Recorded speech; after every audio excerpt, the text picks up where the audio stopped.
Oke, bismillahirrahmanirrahim. Assalamualaikum warahmatullahi wabarakatuh. Kepada yang terhormat Bapak Ade Andri Heriadi SSI Mkom dan teman-teman saya dari kelas 3B Sistem Informasi. Dan juga kepada seluruh penonton video ini, pertama-tama marilah kita panjatkan puja dan puji syukur kita kehadirat Allah Subhanahu wa taala yang telah memberikan rahmat dan hidayahnya sehingga kita bisa berkumpul pada kesempatan kali ini. Oke, pada kesempatan kali ini kita akan merangkum materi dari sistem informasi, akuntansi, dan juga keuangan. Tugas ini ditujukan untuk memenuhi tugas ujian tengah semester yang sedang dilaksanakan pada semester 3 ini. Oke, perkenalkan nama saya Aja Aryan Putra dengan NPM 2210 6312 538. Nah, sebelumnya kita akan membahas salah satu dari 6 bab yang akan dibahas dalam perkuliahan ini. Yang pertama, yaitu kita perlu mengetahui apa itu sistem informasi, akuntansi, dan keuangan. Sistem informasi, akuntansi, dan keuangan merupakan mata kuliah yang membahas mengenai sistem informasi dari sesuatu yang berhubungan dengan akuntansi dan juga keuangan. Dalam mata kuliah ini, kita akan belajar bagaimana cara menganalisis suatu sistem informasi dari aplikasi-aplikasi yang berhubungan dengan akuntansi dan keuangan. Kemudian ada materi yang akan dibahas di bab 1. Yang pertama yaitu sistem informasi keuangan tradisional dan juga sistem informasi keuangan modern. Nah, pertama marilah kita mengenal apa itu sistem informasi keuangan tradisional. Sistem informasi keuangan tradisional atau SIK tradisional adalah sistem informasi keuangan yang menggunakan proses manual dalam pengolahan data. Proses manual ini dilakukan oleh manusia dan umumnya menggunakan kertas, buku, dan alat tulis, mulai dari pengumpulan data, pencatatan data, hingga pelaporan data. Data keuangan juga disimpan secara lokal di dalam perusahaan dan bersifat statis, atau tidak dapat diakses secara real time. Pada SIK tradisional, data keuangan dicatat dalam buku besar dan catatan akuntansi lainnya. Data ini kemudian diolah secara manual untuk menghasilkan laporan keuangan. Laporan keuangan ini kemudian digunakan oleh manajemen dan pihak lain untuk membuat keputusan bisnis. SIK tradisional memiliki beberapa kelebihan, yaitu biaya yang relatif murah, mudah diimplementasikan, dan dapat dimodifikasi sesuai kebutuhan. Namun, SIK tradisional juga memiliki beberapa kekurangan, yaitu keakuratan data yang rendah, kecepatan pengolahan data yang rendah, dan membutuhkan ketersediaan tenaga kerja yang terampil. Beberapa contoh SIK tradisional yaitu sistem akuntansi berpasangan, sistem akuntansi biaya, dan juga sistem akuntansi anggaran. Sistem informasi keuangan tradisional masih banyak digunakan oleh perusahaan kecil dan menengah. Namun seiring dengan perkembangan teknologi, SIK tradisional mulai digantikan oleh sistem informasi keuangan berbasis komputer atau disebut juga SIK BK. Nah, kita lanjut ke materi berikutnya yaitu uang fiat. Uang fiat adalah mata uang yang nilainya tidak didasarkan pada komoditas fisik seperti emas atau perak, tapi didasarkan pada kepercayaan masyarakat. Uang fiat ini dikeluarkan oleh pemerintah dan memiliki nilai karena pemerintah menjamin bahwa uang tersebut dapat digunakan untuk membayar hutang dan kewajiban lainnya. Sistem uang fiat memiliki beberapa kelebihan dibandingkan dengan sistem uang komoditas, yaitu pertama ada stabilitas nilai. Nilai uang fiat tidak terpengaruh oleh fluktuasi harga komoditas. Kedua ada fleksibilitas. Pemerintah dapat mengeluarkan uang fiat sesuai dengan kebutuhan ekonomi dan juga efisiensi. Artinya sistem uang fiat lebih efisien daripada sistem uang komoditas karena tidak memerlukan penyimpanan dan transportasi komoditas. Namun, sistem uang fiat juga memiliki beberapa kekurangan, yaitu pertama ada kemungkinan inflasi. Pemerintah dapat mencetak uang fiat secara berlebihan yang dapat menyebabkan inflasi dan juga kemungkinan krisis keuangan. Jika kepercayaan masyarakat terhadap pemerintah menurun, maka nilai uang fiat dapat anjlok. Nah, kemudian ada pajak. Pajak adalah pungutan wajib yang dibayarkan oleh rakyat kepada pemerintah tanpa ada imbalan langsung. Ada berbagai jenis pajak, antara lain pajak penghasilan, pajak penjualan, pajak pertambahan nilai, pajak bumi dan bangunan, dan pajak kendaraan bermotor. Pajak juga memiliki beberapa fungsi, yaitu fungsi fiskal, artinya pajak digunakan untuk membiayai pengeluaran pemerintah seperti pendidikan, kesehatan, dan infrastruktur. Kemudian ada fungsi regulasi, pajak dapat digunakan untuk mengatur perilaku masyarakat seperti pajak rokok dan pajak minuman keras. Yang ketiga, ada fungsi distribusi, yaitu yang ketiga ada fungsi distribusi pendapatan. Pajak dapat digunakan untuk mengurangi kesenjangan pendapatan seperti pajak progresif. Masuk ke materi selanjutnya, yaitu adalah lender. Lender adalah pemberi pinjaman, yaitu individu, lembaga, atau entitas yang memberikan dana dalam bentuk pinjaman kepada individu atau bisnis lain dengan harapan pengembalian dana yang disepakati, seringkali dengan bunga atau biaya tambahan. Lender berperan sebagai pemberi pinjaman dalam transaksi keuangan yang melibatkan pinjaman dana. Mereka memiliki harapan mendapatkan pengembalian yang mereka berikan kepada peminjam dalam jangka waktu tertentu. Tujuan utama lender adalah menghasilkan keuntungan melalui bunga atau biaya yang dibayarkan oleh peminjam atas pinjaman yang diberikan. Nah, kita masuk ke materi selanjutnya, yaitu ada crowdfunding. Crowdfunding adalah model pengumpulan data. Crowdfunding adalah model pengumpulan dana yang melibatkan sejumlah besar individu atau entitas yang bersama-sama menyumbangkan dana untuk mendukung proyek, usaha, atau penyebab tertentu. Crowdfunding tidak melibatkan konsep pinjaman atau pengembalian dana seperti pada lender. Crowdfunding berfungsi sebagai cara untuk mengumpulkan dana melalui kerumunan atau komunitas online yang bersedia memberikan dana tanpa harapan pengembalian finansial. Crowdfunding dapat bersifat donasi, hadiah, ekuitas, atau pinjaman, tergantung pada jenis crowdfunding yang digunakan. Tujuan utama crowdfunding adalah mendukung proyek atau tujuan tertentu dengan cara mengumpulkan dana dari banyak penyumbang yang mungkin memiliki minat atau dukungan terhadap proyek tersebut.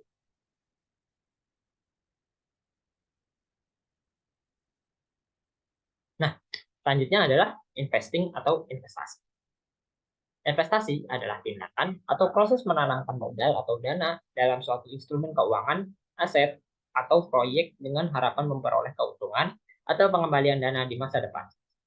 Berbagai cara untuk melakukan investing termasuk dalam bentuk investasi saham, investasi obligasi, investasi real estate, investasi reksadana, investasi startup, investasi komoditas, investasi cryptocurrency, dan juga investasi pendidikan. Investing biasanya melibatkan resiko, dan tidak ada jaminan bahwa investor dapat mendapatkan keuntungan. Pengambilan resiko dan durasi investasi dapat bervariasi, tergantung pada jenis investasi dan tujuan investor. Tujuan investing dapat berkisar dari menghasilkan pendapatan pasif hingga pertumbuhan nilai modal dalam jangka panjang. Diversifikasi, penelitian, dan pemahaman tentang jenis investasi yang dipilih sangat penting dalam memaksimalkan potensi keuntungan dan mengelola resiko. Kemudian ada SWIFT. SWIFT merupakan singkatan dari Social for Worldwide Interbank Financial Telecommunication.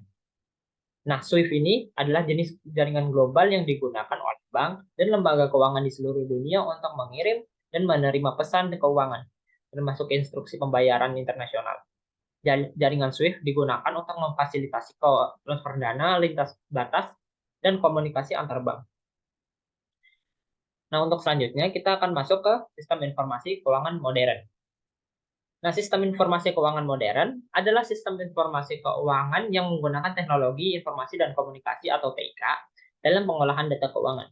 Sistem informasi keuangan modern memiliki beberapa keunggulan dibandingkan sistem informasi keuangan tradisional, yaitu keakuratan data yang lebih tinggi. Dengan adanya teknologi komputer, dapat meminimalkan kesalahan manusia dalam pengolahan data. Kemudian ada kecepatan pengolahan data yang tinggi. Hal ini dapat terjadi karena proses pengolahan data keuangan dan menghasilkan laporan keuangan yang lebih cepat. Kemudian ada ketersediaan data yang real time. Hal ini dapat membantu manajemen dalam mengambil keputusan bisnis yang lebih cepat dan tepat. Hal ini dapat mempercepat proses pengolahan data keuangan dan menghasilkan laporan keuangan yang lebih cepat. Kemudian keuntungan lainnya yaitu dapat diintegrasikan dengan sistem informasi lainnya seperti ERP, CRM, dan juga BI. Integrasi ini dapat membantu perusahaan dalam mengintegrasikan data keuangan dengan data dari sistem informasi lainnya. Kemudian dapat diakses secara mobile. Hal ini dapat memudahkan manajemen dalam mengakses data keuangan dari mana saja dan kapan saja.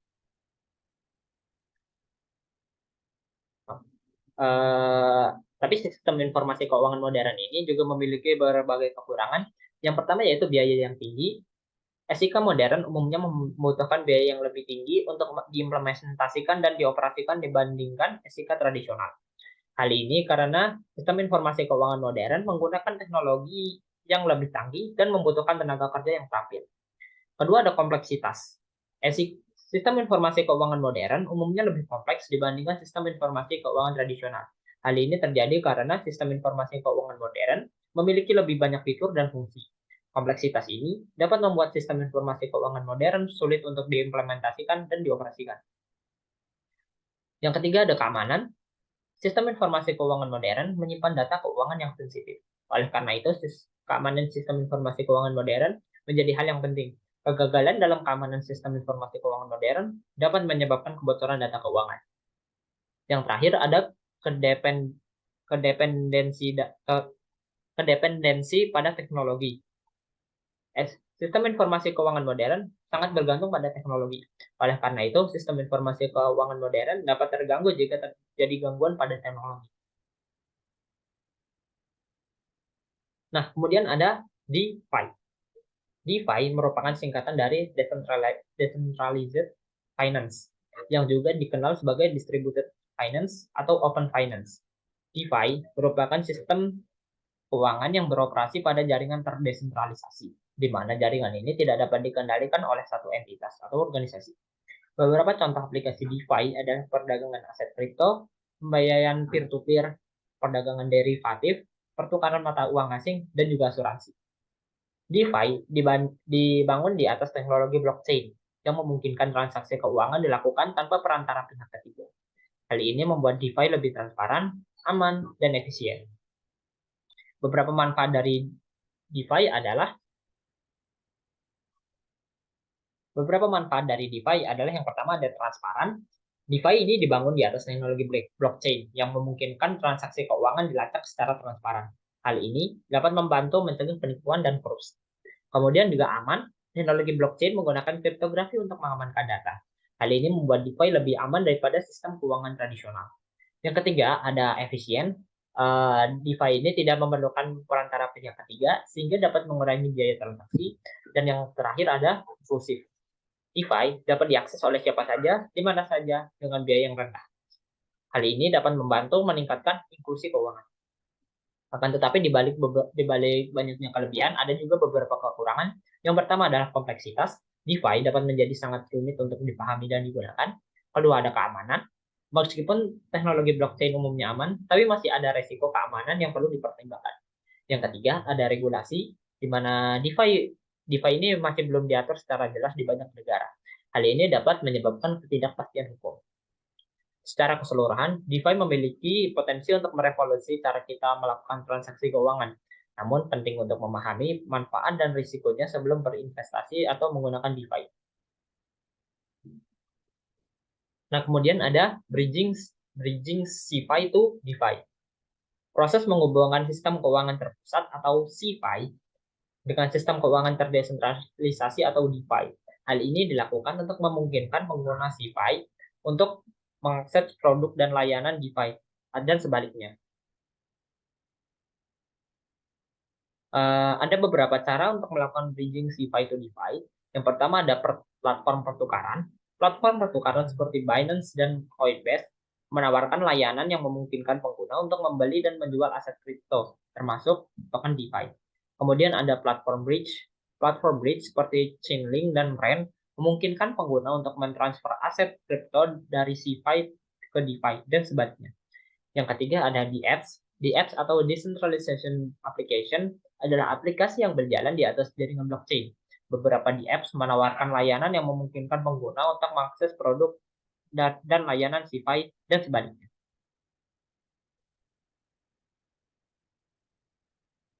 Nah, kemudian ada Coin Token NFT. Koin token NFT adalah token kripto yang mewakili kepemilikan aset digital seperti karya seni, koleksi, atau tiket acara. Token ini dibangun di atas blockchain yang membuatnya aman dan transparan. Contoh dari koin token NFT ini yaitu pertama ada CryptoPunks.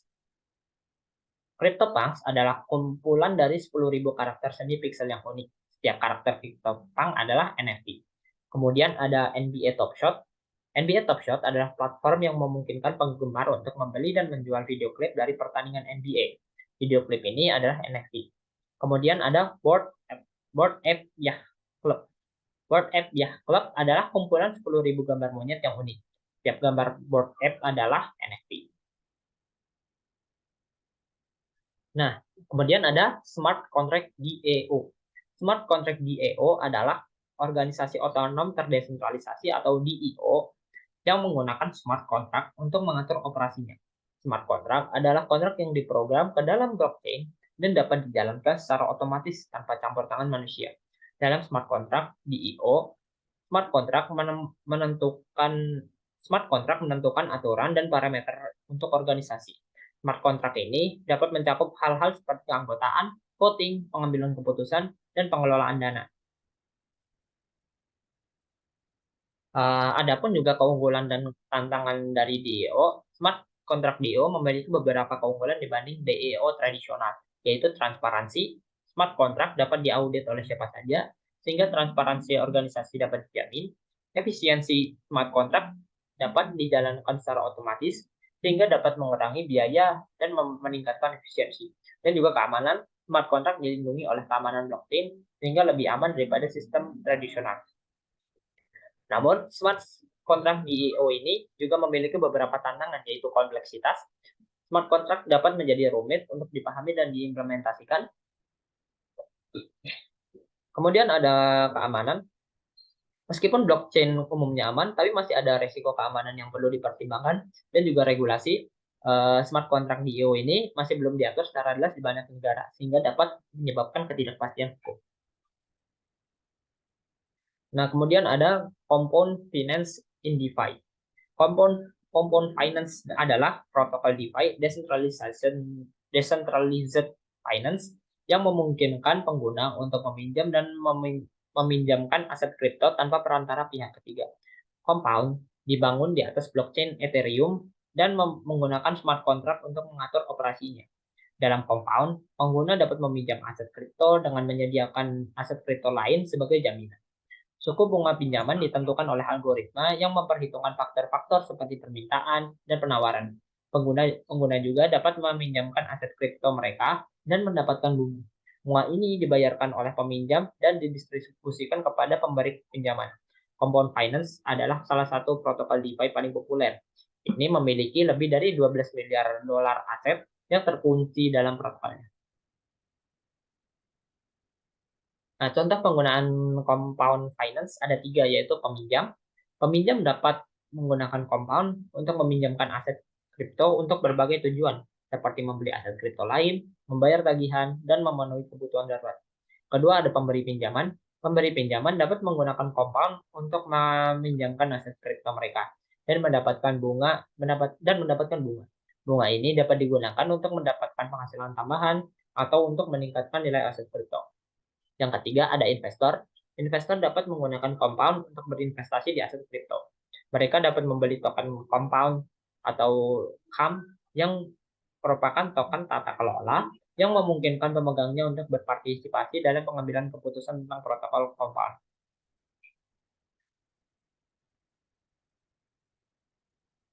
Kemudian ada staking and masternodes. Staking adalah proses mengunci aset kripto dalam jaringan blockchain untuk mendapatkan hadiah. Hadiah ini dapat berupa token baru atau presentasi dari biaya transaksi yang terjadi di jaringan. Staking memungkinkan pengguna untuk mendapatkan penghasilan pasif tanpa harus melakukan apapun selain mengunci aset kripto mereka. Staking juga membantu untuk mengamankan jaringan blockchain dengan memastikan bahwa transaksi yang terjadi di jaringan adalah valid. Masternodes adalah jenis node khusus di jaringan blockchain yang menawarkan berbagai layanan seperti memvalidasi transaksi, mencadangkan data blockchain, dan menyediakan layanan voting. Untuk menjadi masternode, pengguna harus mengunci sejumlah tertentu aset kripto dalam jaringan. Masternode memiliki berbagai keuntungan dibandingkan staking biasa, yaitu hadiah yang lebih besar, Masternode umumnya mendapatkan hadiah yang lebih besar daripada staker biasa. Kemudian ada kemampuan untuk berpartisipasi dalam pengambilan keputusan. Masternodes memiliki hak untuk berpartisipasi dalam pengambilan keputusan tentang protokol blockchain. Dan juga yang terakhir ada privasi yang lebih baik. Masternodes dapat menggunakan fitur privasi untuk menyembunyikan identitas mereka. Nah, kemudian ada protokol konsensus. Protokol konsensus adalah mekanisme yang digunakan oleh jaringan blockchain untuk mencapai kesepakatan tentang status blockchain. Tanpa protokol konsensus, setiap node dalam jaringan dapat memiliki versi blockchain yang berbeda, yang akan menyebabkan kekacauan dan ketidakamanan. Berikut adalah 3 protokol konsensus yang paling umum digunakan, yaitu pertama ada Proof of Work atau POW. POW adalah protokol konsensus pertama yang digunakan oleh Bitcoin. Dalam POW, miner bersaing untuk memecahkan teka-teki matematika yang kompleks. Miner pertama yang memecahkan teka-teki tersebut akan mendapatkan hak untuk menambahkan blok baru ke dalam blockchain dan menerima hadiah. POW adalah protokol yang aman dan terdesentralisasi, tapi juga membutuhkan banyak energi dan daya komputasi. Kemudian ada Proof of Stake atau POS. POS adalah protokol konsensus yang lebih baru yang dirancang untuk mengatasi masalah konsumsi energi dan daya komputasi yang tinggi pada POW. Dalam POS, validator mempertaruhkan koin mereka untuk mendapatkan hak memvalidasi transaksi dan menambahkan blok baru ke blockchain. Semakin banyak koin yang dipertaruhkan, semakin besar peluang validator untuk dipilih. POS adalah protokol yang lebih hemat energi dan ramah lingkungan daripada POW, tapi juga lebih rentan terhadap serangan. Yang terakhir ada Ripple Protocol Consensus Algorithm atau disebut juga RPCA. RPCA merupakan protokol konsensus yang unik yang digunakan oleh jaringan Ripple.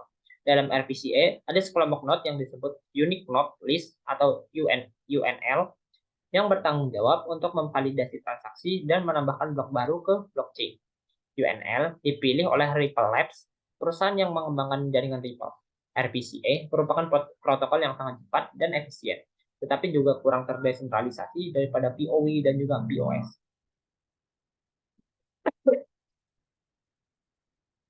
Nah, kemudian ada platform bridging antar blockchain. Platform bridging antar blockchain adalah platform yang memungkinkan pengguna untuk mentransfer token aset dan data dari satu blockchain ke blockchain lainnya. Platform ini penting untuk meningkatkan interoperabilitas antara blockchain yang berbeda, yang merupakan salah satu tantangan utama dalam pengembangan teknologi blockchain. Berikut adalah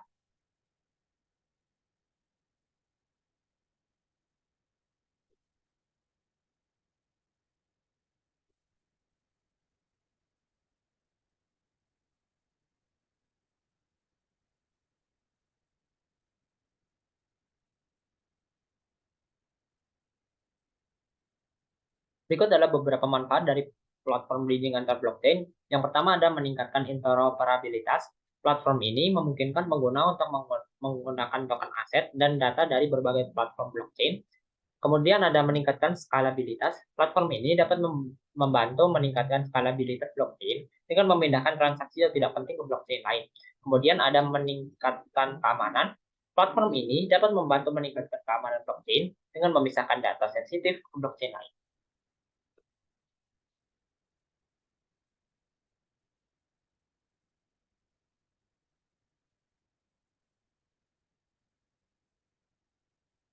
Nah, kemudian ada keamanan aset di DeFi. Keamanan aset di DeFi adalah salah satu tantangan utama yang dihadapi oleh teknologi ini. DeFi adalah sistem keuangan terdesentralisasi yang memungkinkan teknologi blockchain untuk memungkinkan pengguna untuk melakukan transaksi keuangan tanpa perantara.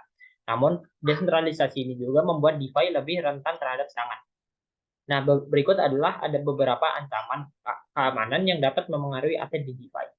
Yang pertama ada serangan peretasan. Serangan peretasan dapat digunakan untuk mencuri dana dari pengguna DeFi. Serangan ini dapat dilakukan dengan berbagai cara, termasuk mengeksploitasi kerentanan dalam protokol DeFi atau mendapatkan akses ke kunci pribadi pengguna.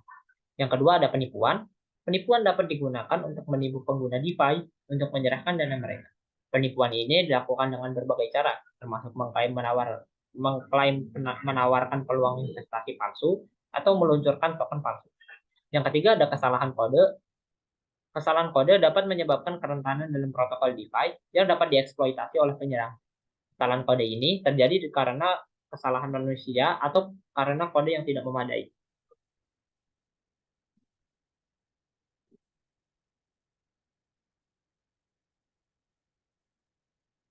Nah, yang kemudian ada sistem informasi keuangan.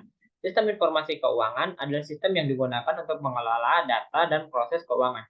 Sistem ini dapat digunakan oleh berbagai organisasi, termasuk perusahaan, pemerintah, dan lembaga keuangan. Jaringan blockchain adalah teknologi yang memungkinkan penyimpanan data secara aman dan terdistribusi. Teknologi ini memiliki potensi untuk mengubah cara SIF diimplementasikan dan digunakan. Nah, dalam sistem informasi keuangan ini ada tentu saja ada penerapannya. Contohnya yang pada pembayaran, blockchain digunakan untuk memfasilitasi pembayaran langsung antara dua pihak tanpa perantara. Kemudian akuntansi, blockchain dapat digunakan untuk menyimpan catatan akuntansi secara aman dan terdistribusi. Kemudian ada perbankan, blockchain dapat digunakan untuk mengembalikan layanan perbankan baru seperti pinjaman peer-to-peer atau P2P. Nah, kemudian muncul pertanyaan bukan apakah blockchain bisa mengatasi kecurangan dalam akuntansi. Nah, jawabannya adalah ya, blockchain memiliki potensi untuk mencegah kecurangan akuntansi. Hal ini karena blockchain memiliki beberapa karakteristik yang dapat membantu mencegah kecurangan. Antara lain, pertama ada transparansi. Semua transaksi dicatat di blockchain sehingga dapat diakses oleh siapa saja. Hal ini membuat sulit bagi pelaku kecurangan untuk menyembunyikan transaksi yang tidak sah. Kemudian ada keamanan. Blockchain sangat aman, sehingga data keuangan lebih aman dari risiko peretasan atau penipuan. Hal ini membuat lebih sulit bagi pelaku kecurangan untuk mengakses atau merubah data keuangan. Yang ketiga adalah tidak terbalikan. Transaksi di blockchain tidak dapat diubah atau dihapus. Hal ini membuat lebih sulit bagi pelaku kecurangan untuk menyembunyikan jejak mereka. Nah, kemudian ada beberapa contoh bagaimana blockchain dapat digunakan untuk mencegah kecurangan akuntansi. Yang pertama yaitu pencatatan transaksi. Blockchain dapat digunakan untuk menyimpan catatan transaksi keuangan secara aman dan terdistribusi. Hal ini membuat lebih sulit bagi pelaku kecurangan untuk memalsukan atau menghapus transaksi. Kemudian ada verifikasi identitas. Blockchain dapat digunakan untuk memverifikasi identitas pengguna.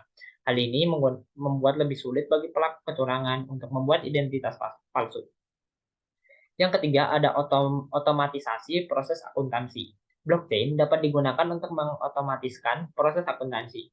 Hal ini dapat mengubah risiko kesalahan manusia yang dapat menjadi peluang bagi pelaku kecurangan.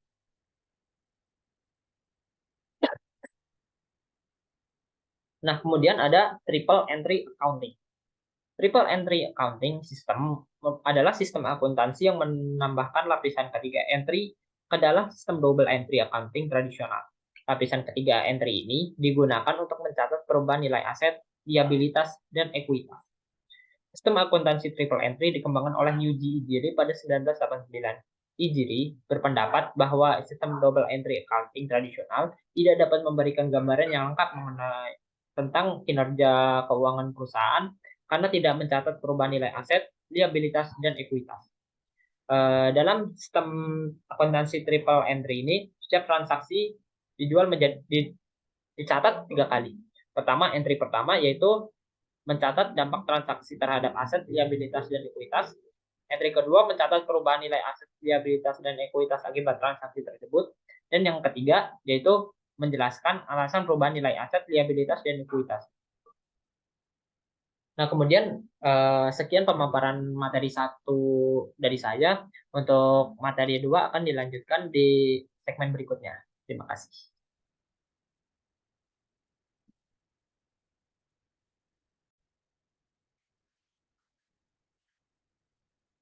Nah, oke, kita sudah masuk ke segmen berikutnya. Pada materi 2 ini, topik kita adalah yang pertama ada money dan juga ada tax.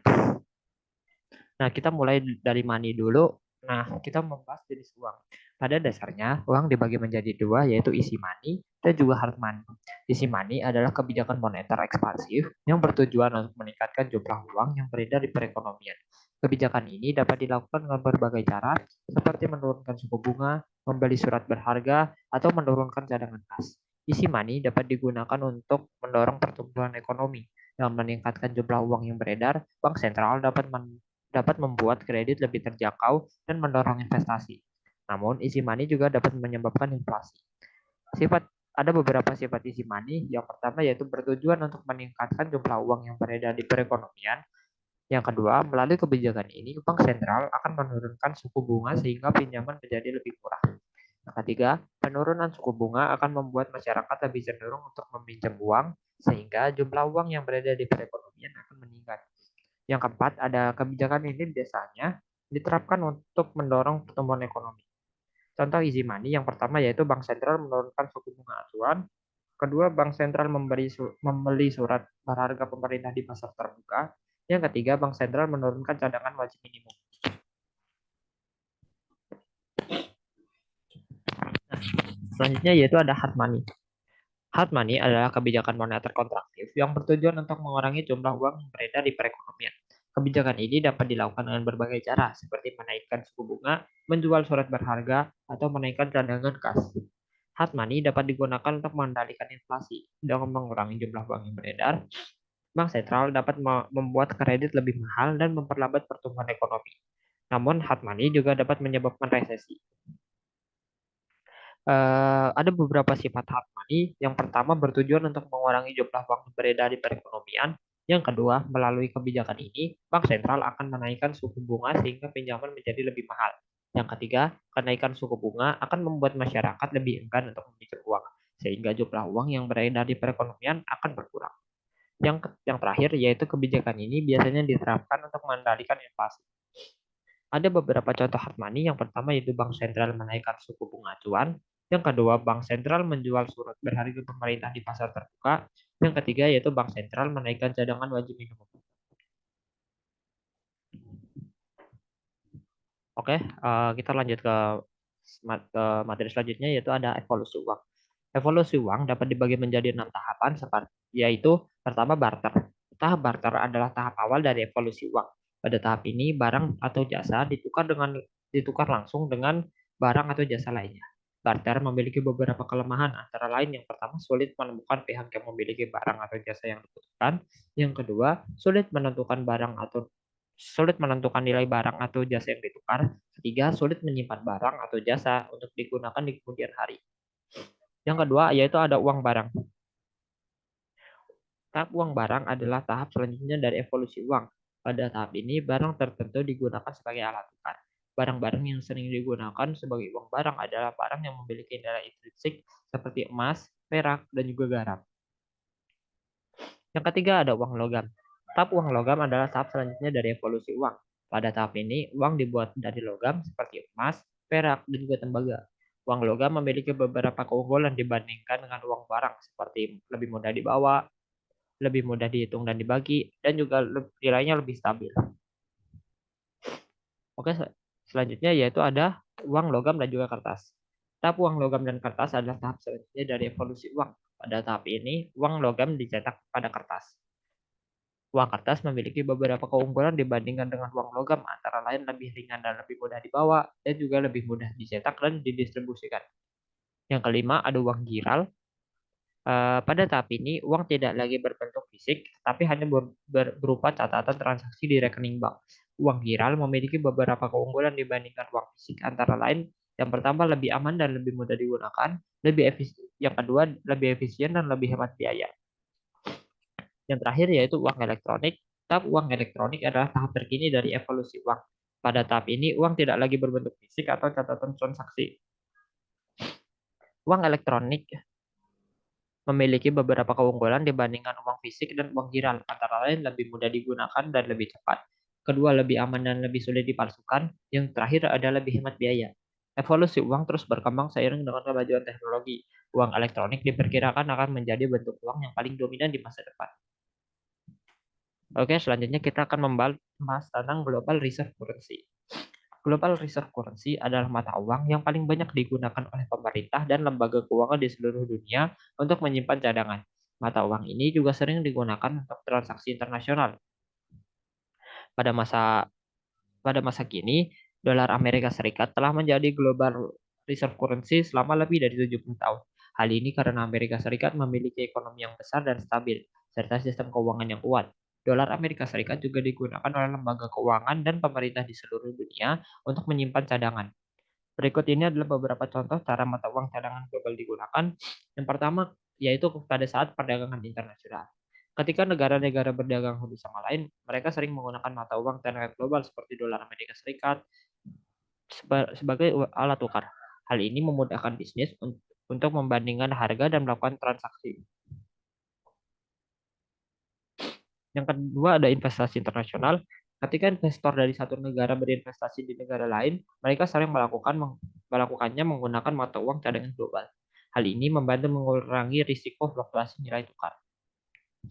Yang ketiga yaitu ada cadangan bank sentral. Bank sentral di seluruh dunia memegang mata uang cadangan global sebagai bagian dari cadangan devisa mereka. Hal ini memungkinkan mereka untuk intervensi di pasar valuta asing untuk menstabilkan mata uang mereka sendiri. Nah, selanjutnya yaitu ada siklus mata uang fiat. Siklus mata uang fiat memiliki berbagai fase. Jadi akan saya bahas fase-fase penting saja. Yang pertama yaitu overconfidence, di mana dalam fase ini pemerintah dan masyarakat percaya bahwa mata uang fiat akan stabil dan bernilai. Hal ini biasanya terjadi ketika periode pertumbuhan ekonomi yang kuat. Kedua ada gluttony. Dalam fase ini, pemerintah mulai menciptakan lebih banyak uang dan kredit daripada yang dibutuhkan. Hal ini dilakukan untuk membiayai pengeluaran pemerintah atau untuk mendorong pertumbuhan ekonomi. Yang ketiga ada abuse. Dalam fase ini, pemerintah mulai menggunakan uang fiat untuk membiayai pengeluarannya. Hal ini menyebabkan lebih banyak inflasi dan ketidakpercayaan terhadap mata uang fiat. Yang keempat yaitu ada lost confidence. Dalam fase ini, masyarakat kehilangan kepercayaan terhadap mata uang fiat. Hal ini disebabkan oleh inflasi yang tinggi, ketidakstabilan ekonomi, atau korupsi pemerintah. Yang terakhir ada failure. Dalam fase ini, mata uang fiat menjadi tidak berharga dan sistem ekonomi runtuh. Hal ini dapat menyebabkan hyperinflasi, kerusuhan, dan bahkan perang saudara. Siklus mata uang fiat adalah proses yang alami. Mata uang fiat yang tidak didukung oleh aset fisik apapun, pada akhirnya akan gagal. Beberapa contoh mata uang fiat yang telah gagal yang pertama yaitu mata uang Romawi, mata uang Tiongkok, dan juga mata uang Perancis.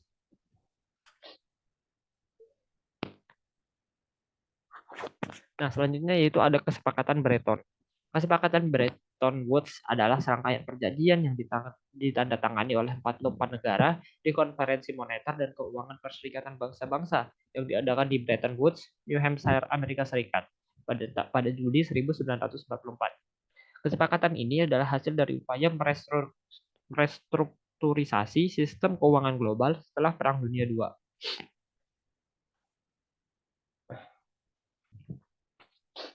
Poin utama dalam kesepakatan Bretton Woods ada dua, yaitu pegging to the gold standard. Kesepakatan Bretton Woods mengarahkan negara-negara pesertanya untuk mengaitkan mata uang nasional mereka ke standar nilai emas yang nilainya tetap.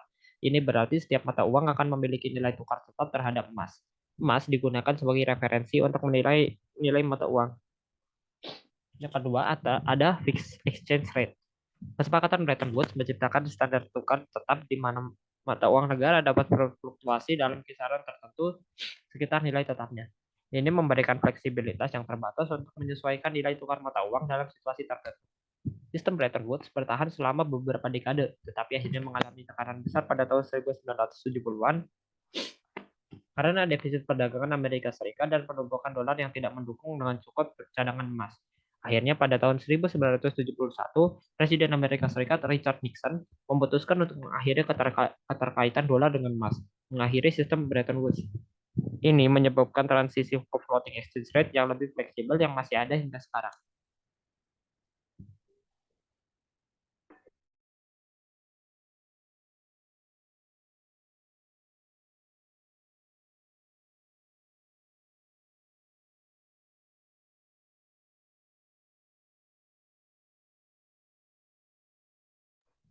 Oke, maaf, kita lanjut lagi. Yang Oke, materi selanjutnya yaitu adalah Fixed exchange rate. Tadi kan saya sudah jelaskan mengenai fixed exchange rate, akan saya jelaskan lebih detail lagi di sini. Jadi fixed exchange rate adalah sistem nilai tukar di mana nilai tukar mata uang suatu negara ditetapkan secara resmi oleh pemerintah atau bank sentral. Nilai tukar ini biasanya ditetapkan terhadap mata uang negara lain atau terhadap emas. Dalam sistem fixed exchange rate, pemerintah atau bank sentral harus siap untuk membeli atau menjual mata uangnya di pasar valuta asing untuk mempertahankan nilai tukar yang ditetapkan. Hal ini dilakukan untuk mencegah nilai tukar mata uang tersebut dari fluktuasi yang terlalu besar. Ada dua jenis sistem fixed exchange rate. Yang pertama yaitu pegged exchange rate, di mana nilai tukar mata uang suatu negara ditetapkan terhadap mata uang negara lain. Yang kedua ada currency board, di mana nilai tukar mata uang suatu negara ditetapkan terhadap mata uang negara lain atau terhadap emas. Dan pemerintah atau bank sentral memiliki cadangan yang cukup untuk mempertahankan nilai tukar tersebut. Dalam fixed exchange rate memiliki beberapa kelebihan, antara lain yang pertama stabilitas nilai tukar, di mana nilai tukar mata uang yang tetap dapat memberikan kepastian bagi pelaku ekonomi, sehingga dapat mendorong perdagangan dan juga investasi. Yang kedua ada kemudahan transaksi, di mana nilai tukar mata uang yang tetap dapat memudahkan transaksi antar negara-negara yang menggunakan mata uang yang berbeda. Yang ketiga ada pengurangan risiko valuta asing, di mana nilai tukar mata uang yang tetap dapat mengurangi risiko valuta asing bagi pelaku ekonomi. Namun, sistem fixed exchange rate juga memiliki beberapa kelemahan, antara lain yang pertama yaitu kurang fleksibel, di mana sistem fixed exchange rate kurang fleksibel untuk menyesuaikan diri dengan perubahan kondisi ekonomi. Kedua, ada beresiko mengalami krisis. Sistem fixed exchange rate dapat mengalami krisis jika nilai tukar mata uang yang ditetapkan tidak sesuai dengan nilai tukar pasar. Sistem fixed exchange rate pernah digunakan secara luas di dunia, tetapi mulai ditinggalkan setelah runtuhnya Kesepakatan Bretton Woods pada tahun 1971. Saat ini hanya beberapa negara yang masih menggunakan sistem fixed exchange rate seperti Tiongkok, Singapura, dan juga Brunei Darussalam. Oke, kita lanjut ke materi selanjutnya, yaitu ada floating exchange rate. Floating exchange rate adalah sistem nilai tukar mata uang, nilai tukar di mana nilai tukar mata uang suatu negara ditentukan oleh kekuatan pasar. Dalam sistem ini, pemerintah atau bank sentral tidak menetapkan nilai tukar mata uangnya, tapi hanya mengawasi pergerakan nilai tukar tersebut. Pada sistem floating exchange rate, nilai tukar mata uang dapat berfluktuasi sesuai dengan permintaan dan penawaran di pasar valuta asing. Hal ini dipengaruhi oleh berbagai faktor seperti kondisi ekonomi, suku bunga, dan juga inflasi. Ada dua jenis sistem floating exchange rate, yaitu free floating exchange rate, di mana nilai tukar mata uang suatu negara ditentukan sepenuhnya oleh kekuatan pasar. Yang kedua ada managed floating exchange rate, di mana nilai tukar mata uang suatu negara ditentukan oleh kekuatan pasar. Tetapi pemerintah atau bank sentral dapat melakukan intervensi untuk mengendalikan fluktuasi nilai tukar. Nah, sistem floating exchange rate ini memiliki beberapa kelebihan. Yang pertama lebih fleksibel. Sistem floating exchange rate lebih fleksibel untuk menyesuaikan diri dengan perubahan kondisi ekonomi. Kemudian ada meningkatkan persaingan, di mana nilai tukar fluktuatif dapat mendorong persaingan antara pelaku ekonomi. Yang ketiga ada mengurangi risiko valuta asing, di mana nilai tukar yang fluktuatif dapat mengurangi risiko valuta asing bagi pelaku ekonomi. Namun, sistem floating exchange rate juga memiliki beberapa kelemahan. Yang pertama yaitu stabilitas nilai tukar, di mana nilai tukar mata uang yang fluktuatif dapat menimbulkan ketidakpastian bagi pelaku ekonomi. Yang kedua ada kesulitan bertransaksi, di mana nilai tukar mata uang yang fluktuatif dapat menyulitkan transaksi antar negara-negara yang menggunakan mata uang yang berbeda. Kemudian ada nah, sistem floating exchange rate saat ini digunakan oleh sebagian besar negara di Indonesia seperti Indonesia. Oke, next. Yang ketiga yaitu ada managed exchange rate. Managed exchange rate system yaitu sistem nilai tukar terkelola adalah sistem nilai tukar di mana bank sentral melakukan intervensi di pasar valuta asing untuk mempengaruhi nilai tukar mata uangnya. Bank sentral dapat melakukan intervensi dengan membeli atau menjual mata uangnya, yaitu atau dengan mengubah suku bunga. Tujuan managed exchange rate system adalah untuk menjaga nilai tukar mata uang tetap berada dalam kisaran tertentu. Hal ini dapat dilakukan untuk berbagai alasan, seperti untuk pertama, menjaga stabilitas harga barang dan jasa, kedua, mendorong perdagangan dan investasi, ketiga, melindungi industri dalam negeri, yang keempat, yaitu menjaga cadangan devisa. Managed exchange rate system dapat efektif dalam mencapai tujuannya. tetapi juga memiliki beberapa kelemahan. Salah satu kelemahan utama dari sistem ini ya adalah bank sentral harus memiliki cadangan devisa yang cukup untuk melakukan intervensi di pasar valuta asing. Kelemahan lainnya ya adalah bahwa sistem ini dapat mengurangi fleksibilitas bank sentral dalam mengelola kebijakan moneternya. Oke, kita masuk ke financial market Indonesia. Nah, apa sih financial market Indonesia itu? Financial market Indonesia, financial market infrastruktur atau FMI adalah sistem dan prosedur yang memungkinkan transaksi keuangan terjadi dengan efisien dan aman. FMI memainkan peran penting dalam transaksi perdagangan karena mereka menyediakan sarana untuk memindahkan dana, memperdagangkan instrumen, keuangan, dan menyelesaikan transaksi. Fungsi FMI dalam perdagangan meliputi yang pertama yaitu pemindahan dana, di mana FMI memungkinkan pemindahan dana antara pihak-pihak yang terlibat dalam transaksi perdagangan. Ini dapat dilakukan melalui berbagai cara seperti transfer bank, cek, dan juga kartu kredit. Yang kedua ada perdagangan instrumen keuangan. FMI menyediakan sarana untuk memperdagangkan instrumen keuangan seperti obligasi, saham, dan juga derivatif. Ini memungkinkan pelaku pasar untuk mendapatkan akses ke berbagai investasi dan mengelola risiko mereka. Yang ketiga yaitu ada penyelesaian transaksi. FMI menyediakan sarana untuk menyelesaikan transaksi perdagangan. Ini dapat dilakukan melalui berbagai cara seperti clearing dan juga settlement. Nah, ada beberapa contoh FMI yang digunakan dalam transaksi perdagangan, yaitu yang pertama yaitu sistem pembayaran, di mana sistem pembayaran memungkinkan transfer dana antara bank dan institusi keuangan. Yang kedua ada bursa efek. Bursa efek memungkinkan perdagangan saham dan juga obligasi. Yang ketiga ada pasar derivatif. Pasar derivatif memungkinkan perdagangan kontrak yang nilainya diturunkan dari aset dasar seperti saham, obligasi, atau komoditas. Kemudian ada client clearing. Client clearing menyediakan sarana untuk memproses transaksi keuangan antara pihak yang terlibat dalam transaksi perdagangan. Yang terakhir ada bank sentral, di mana bank sentral menyediakan layanan keuangan kepada pemerintah dan lembaga keuangan lainnya.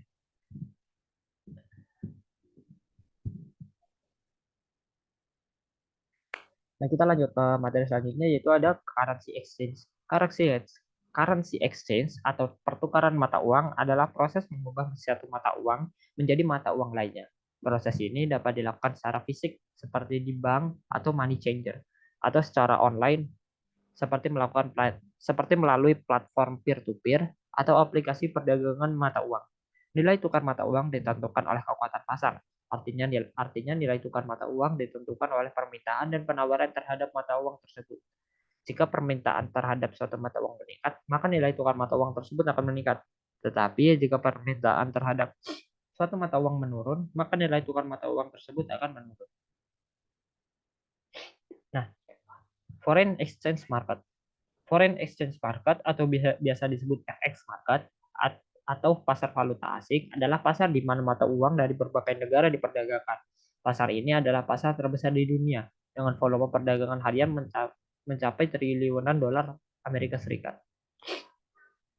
Dalam sistem perbankan, FX market memiliki peran penting. Bank-bank menggunakan FX market untuk mencapai berbagai tujuan seperti menyelesaikan transaksi internasional. Ketika perusahaan atau individu melakukan transaksi internasional, mereka sering menggunakan mata uang asing. Misalnya ketika perusahaan Indonesia mengimpor barang dari Amerika Serikat, perusahaan tersebut perlu membayar dalam dolar Amerika Serikat. Untuk melakukan hal ini, perusahaan tersebut harus menukar rupiah dengan dolar Amerika Serikat di pasar valuta asing. Yang kedua ada mengelola risiko valuta asing. Nilai tukar mata uang yang dapat berfluktuasi yang dapat menimbulkan risiko bagi bank. Misalnya jika nilai dolar Amerika Serikat turun, bank yang akan memiliki pinjaman dalam dolar Amerika Serikat akan mengalami kerugian. Untuk mengurangi risiko ini, bank-bank sering menggunakan FX market untuk melindungi diri dari fluktuasi nilai tukar. Yang ketiga ada melakukan investasi internasional. Bank-bank dapat menggunakan FX market untuk berinvestasi di pasar internasional. Misalnya bank dapat membeli obligasi pemerintah Jepang dalam yen Jepang. Dan untuk melakukan hal ini, bank tersebut perlu menukar dolar Amerika Serikat dengan yen Jepang di pasar valuta asing. Nah, selanjutnya ada skema operasional bank konvensional versus bank syariah. Skema operasional bank syariah versus bank konvensional memiliki beberapa perbedaan dasar. Yang paling utama adalah pada sistem bunga.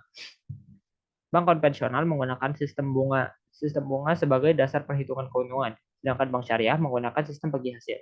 Pada bank konvensional, seperti yang bisa dilihat di layar, jadi bank konvensional ini menggunakan bunga, menggunakan akad-akad hukum perdata seperti deposito, giro, dan kredit, dan nasabah dikelola sesuai dengan prinsip hukum perdata. Sedangkan pada bank syariah tidak menggunakan bunga, menggunakan akad-akad syariah seperti mudharabah, musyarakah, dan juga wadiah. Dan nasabah juga dikelola sesuai dengan prinsip syariah. Nah, kita lanjut ke materi selanjutnya, yaitu ada evolusi dari bank. Bank dimulai dari bank 1.0, di mana bank 1.0 merupakan bank tradisional yang beroperasi sebelum era digital. Bank 1.0 mengandalkan kantor fisik untuk melayani nasabah. Nasabah harus datang ke kantor bank untuk melakukan transaksi seperti menabung, menarik uang, atau mengajukan pinjaman. Yang kedua ada Bank 2.0. Bank 2.0 adalah bank yang mulai mengadopsi teknologi digital. Bank 2.0 menawarkan layanan perbankan melalui internet dan telepon. Nasabah dapat melakukan transaksi perbankan tanpa harus datang ke kantor bank. Nah, Bank 3.0. Bank 3.0 adalah bank yang menggunakan data dan teknologi untuk memberikan layanan perbankan yang lebih personal dan relevan. Bank 3.0 menggunakan data untuk memahami kebutuhan nasabah dan memberikan produk dan layanan yang sesuai. Kemudian ada Bank 4.0, di mana Bank 4.0 adalah bank yang menggunakan teknologi digital dan artificial intelligence atau AI untuk memberikan layanan perbankan yang real time dan seamless. Bank 4.0 memungkinkan nasabah untuk melakukan transaksi perbankan kapan saja dan di mana saja. Yang terakhir yaitu ada Bank 5.0, di mana Bank 5.0 menggunakan teknologi blockchain untuk memberikan layanan perbankan yang transparan dan aman. Bank 5.0 menggunakan blockchain untuk mencatat transaksi perbankan secara aman dan juga transparan. Nah, kemudian ada fractional reserve banking.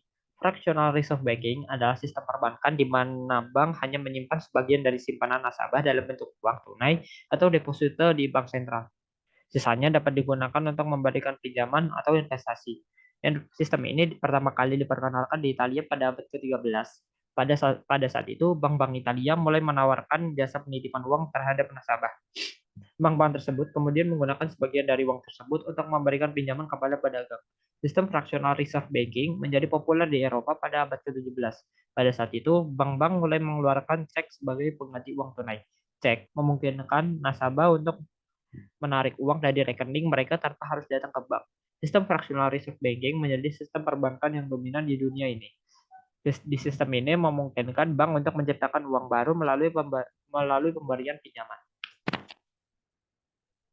Cara kerja fractional reserve banking yaitu pertama nasabah perlu datang menyetor uang ke bank, kemudian bank hanya menyimpan sebagian dari uang tersebut dalam bentuk uang tunai atau deposito di bank sentral, kemudian bank menggunakan sisanya untuk memberikan pinjaman atau investasi, dan selanjutnya peminjam menggunakan pinjaman tersebut untuk membeli barang atau jasa, kemudian penjual barang atau jasa menyimpan uang tersebut di bank. Proses ini kemudian terus berulang. Nah, kemudian ada alur administrasi perpajakan di Indonesia. Alur administrasi perpajakan di Indonesia adalah proses yang dilakukan oleh wajib pajak atau Direktorat Jenderal Pajak atau DJP untuk memenuhi kewajiban perpajakannya. Proses ini dimulai dari pendaftaran wajib pajak, pelaporan pajak, pembayaran pajak, hingga pemeriksaan pajak. Yang pertama ada pendaftaran wajib pajak. Alur administrasi perpajakan dimulai dengan pendaftaran wajib pajak. Wajib pajak adalah orang atau badan yang dikenakan pajak berdasarkan peraturan perundang-undangan perpajakan. Pendaftaran wajib pajak dilakukan secara online melalui DJP. Pelaporan pajak, kemudian ada pelaporan pajak. Setelah wajib pajak terdaftar, wajib melaporkan pajaknya. Pelaporan wajib pajak secara online melakukan e-filing atau e-SPT. Wajib pajak dapat melaporkan pajaknya setiap bulan, setiap kuartal, atau setiap tahun. Kemudian ada pembayaran pajak. Setelah melaporkan pajak wajib membayar pajaknya. Program pembayaran pajak dapat dilakukan melalui bank, kantor pos, atau ATM. Kemudian yang terakhir ada pemeriksaan pajak. DJP dapat melakukan pemeriksaan pajak untuk memastikan bahwa wajib pajak telah memenuhi kewajiban perpajakannya. Pemeriksaan pajak dapat dilakukan secara langsung atau tidak langsung. Nah, kemudian ada sistem pemungutan pajak di Indonesia. Eh, Sistem pemungutan pajak di Indonesia adalah mekanisme yang digunakan untuk menghitung besarnya pajak yang harus dibayar wajib pajak ke negara.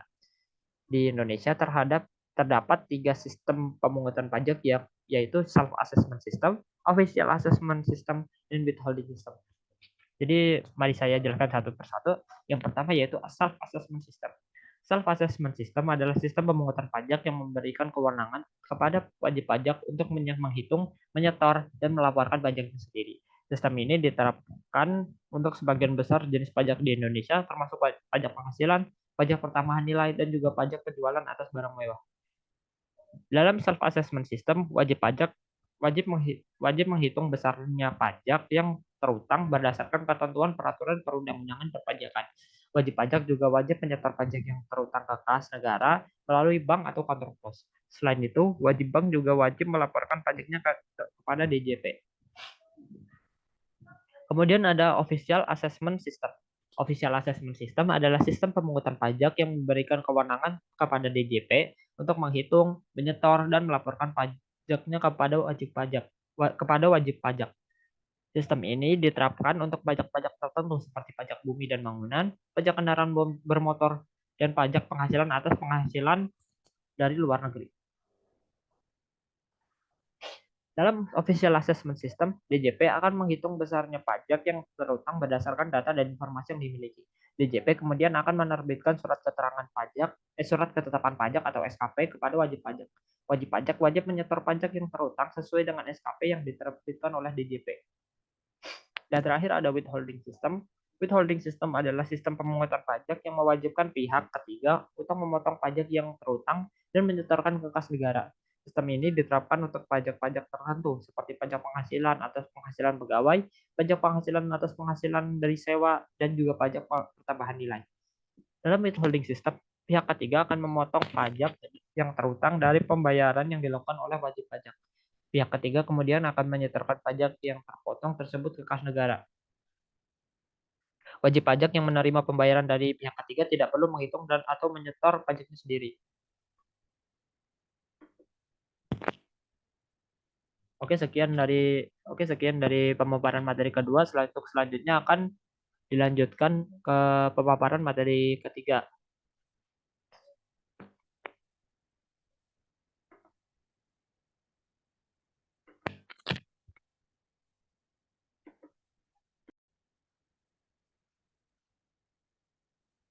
Nah, oke, kita lanjut ke materi ketiga ya. Jadi pada materi ketiga ini yang akan dibahas yang pertama yaitu ada digital bank dan juga electronic payment. Oke, kita masuk ke materi pertama yaitu ada financial software development. Pengembangan perangkat lunak keuangan adalah proses menciptakan atau mengembangkan sistem perangkat lunak yang digunakan untuk mengelola keuangan. Sistem perangkat lunak ini dapat digunakan oleh berbagai jenis organisasi, termasuk perusahaan, lembaga keuangan, dan juga pemerintahan.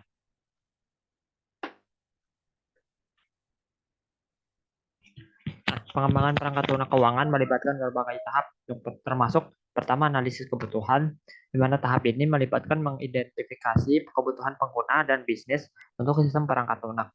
Yang kedua ada desain, di mana tahap ini melibatkan pengembangan desain sistem perangkat lunak. Yang ketiga ada pemrograman, tahap ini melibatkan penulisan kode untuk sistem perangkat lunak. Yang keempat yaitu ada pengujian, di mana tahap ini melibatkan pengujian sistem perangkat lunak untuk memastikan bahwa berfungsi dengan benar. Yang terakhir yaitu ada pemeliharaan, di mana tahap ini melibatkan perbaikan dan peningkatan sistem perangkat lunak setelah dirilis. Pengembangan perangkat lunak keuangan dapat menjadi proses yang kompleks dan membutuhkan keterampilan dan pengetahuan yang luas. Perangkat lunak keuangan dapat digunakan untuk berbagai tujuan, termasuk pertama akuntansi, kedua perbankan, ketiga investasi, dan juga manajemen risiko.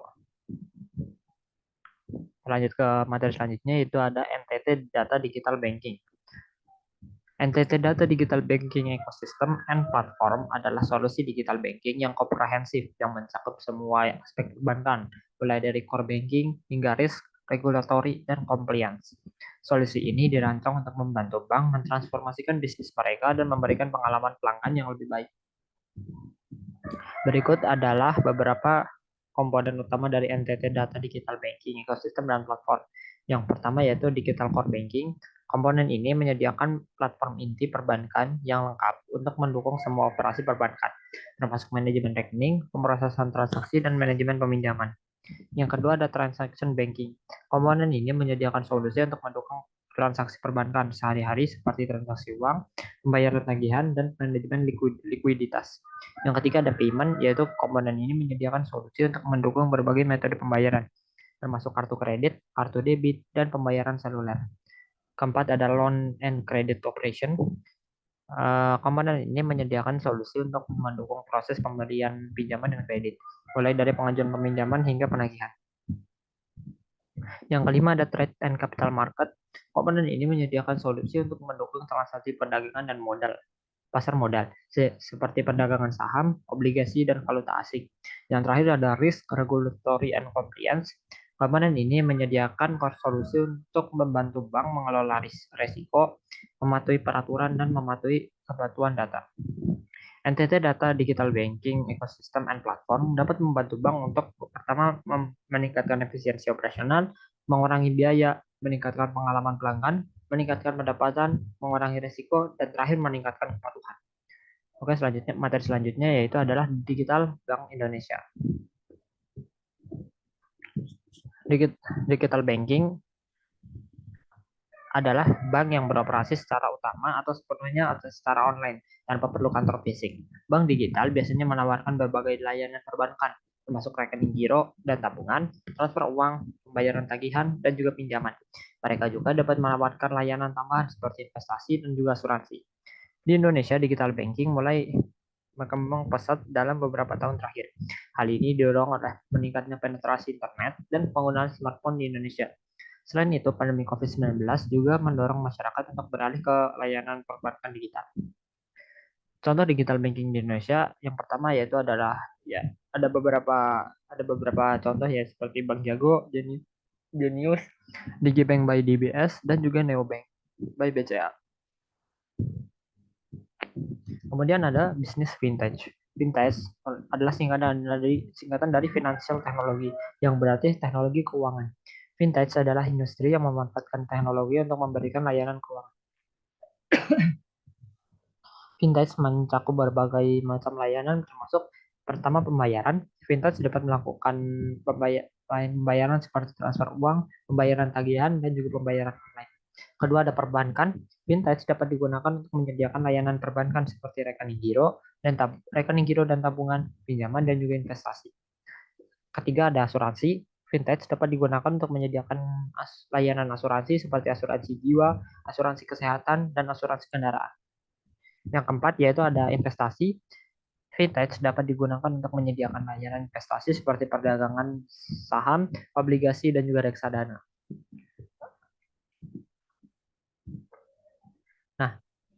Bisnis vintage di Indonesia. Bisnis vintage di Indonesia terus berkembang dalam beberapa tahun terakhir. Hal ini didorong oleh meningkatnya penetrasi internet dan penggunaan smartphone di Indonesia. Selain itu, pandemi COVID-19 juga mendorong masyarakat untuk beralih ke layanan keuangan digital. Berdasarkan data dari Asosiasi Vintage Indonesia atau AVINTAGE, jumlah perusahaan vintage di Indonesia mencapai 276 perusahaan pada tahun 2002. Jumlah ini meningkat dari 221 pada tahun 2021. Berikut adalah beberapa tren bisnis vintage di Indonesia. Yang pertama ada pertumbuhan pesat, kedua ada kolaborasi dengan bank tradisional dan juga pengembangan produk dan layanan terbaru. Kemudian ada beberapa contoh vintage di Indonesia. Yang pertama ada domain digital. Domain digital ini seperti GoPay, OVO, dan Dana telah menjadi layanan keuangan yang paling populer di Indonesia. Kemudian ada pasar peer-to-peer lending. Pasar peer-to-peer lending seperti Amarta, Investri, dan Modalku telah menjadi alternatif pembiayaan yang terjangkau bagi UMKM. Yang terakhir ada aplikasi robo advisor. Aplikasi robo advisor seperti Bareksa dan Bibit telah membantu masyarakat untuk berinvestasi secara mudah dan terjangkau. Nah, kita masuk ke mobile payment. Sistem mobile payment di Indonesia terdiri dari dua komponen utama, yaitu payment gateway dan juga mobile mobile wallet. Payment gateway adalah layanan yang memungkinkan pedagang untuk menerima pembayaran online dari berbagai metode pembayaran, seperti kartu kredit, kartu debit, dan dompet digital. Payment gateway bertindak sebagai perantara antara pedagang dan bank atau lembaga keuangan lainnya untuk memproses transaksi pembayaran. Mobile wallet adalah aplikasi yang memungkinkan pengguna untuk menyimpan dan menggunakan uang secara digital. Mobile wallet dapat digunakan untuk melakukan berbagai transaksi seperti pembayaran online, pembayaran di toko, dan transfer uang.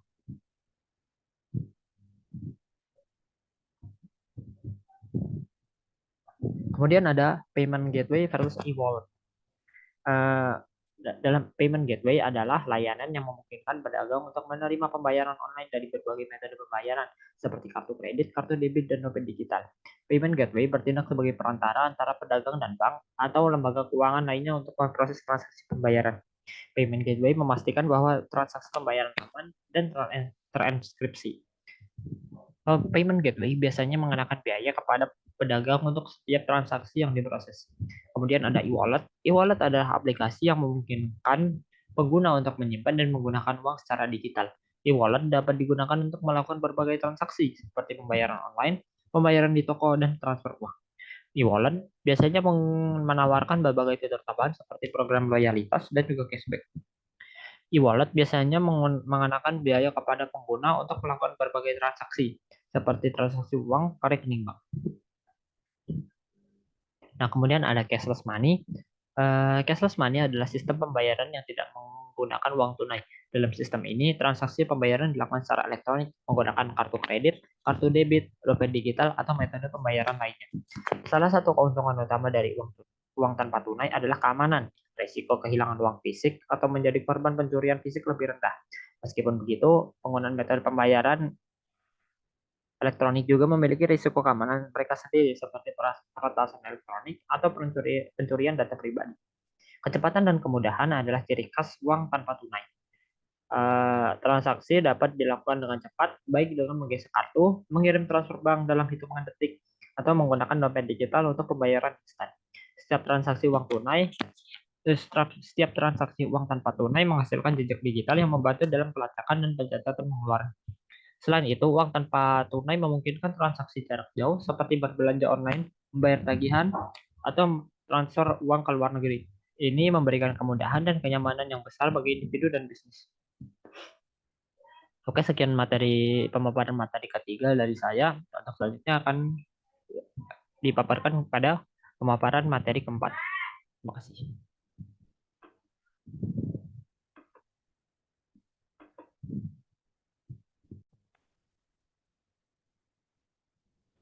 Oke, kita masuk ke materi keempat ya.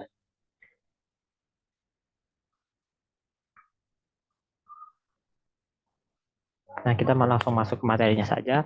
Yang pertama ada P2P lending. P2P lending atau peer-to-peer lending adalah layanan jasa keuangan yang mempertemukan pemberi pinjaman atau lender dengan penerima pinjaman atau borrower secara langsung melalui platform digital. P2P lending merupakan salah satu bentuk finansial teknologi atau vintage yang telah berkembang pesat di Indonesia yang dalam beberapa tahun terakhir. Dalam P2P lending, lender dapat memberikan pinjaman kepada borrower dengan jumlah yang disesuaikan dengan kemampuan masing-masing. Peminjam dapat mengajukan pinjaman untuk berbagai keperluan seperti modal usaha, biaya pendidikan, atau kebutuhan konsumtif lainnya. P2P lending memiliki beberapa keuntungan seperti akses lebih mudah ke pinjaman bagi individu atau bisnis yang sulit mendapatkan pinjaman dari lembaga keuangan tradisional. Namun, ada juga risiko yang terkait dengan P2P lending, seperti risiko kredit dan risiko likuiditas. Jika peminjam gagal membayar pinjaman, oleh karena itu, penting bagi peminjam dan pemberi pinjaman untuk memahami risiko dan syarat-syarat yang terkait dengan P2P lending sebelum terlibat dalam transaksi tersebut.